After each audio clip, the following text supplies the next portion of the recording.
నాకు అసిస్టెంట్ డైరెక్టర్గా ఉన్నప్పటి నుంచే, అసిస్టెంట్ డైరెక్టర్ ముందు కాలేజీలో ఉన్నప్పుడు కూడా ఏంటంటే మెడ్రాస్లో ఉండేవాళ్ళం. కాలేజీకి పుస్తకాలకి ఇచ్చిన డబ్బుని సినిమాల కోసం, తెగ సినిమాలు చూడటం కోసం ఖర్చు పెట్టేవాడిని. మా ఫ్రెండ్ పుస్తకాలతో చదివి పాస్ అయ్యాను. మా ఫ్రెండ్ ఏమో 3 సార్లు తప్పాడు.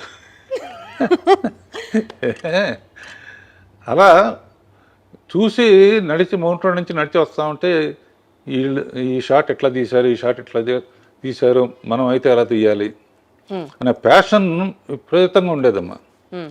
అప్పుడు మా నాన్నగారు కూడా డైరెక్టరు. ఆ తర్వాత ఆయన చాలా సక్సెస్ఫుల్గా ప్రేమ్ నగర్ ఇవన్నీ చేశారు. మా సొంత ప్రొడక్షన్స్ ప్రకాష్ ప్రొడక్షన్స్ అని ఉండేది, దానికి ఎంబ్లమ్ లైట్ హౌస్ అనమాట. సొంతంగా తీసిన సినిమాలు చాలా అడ్వాన్స్ ఐడియాగా తీసేవారు ఆయన.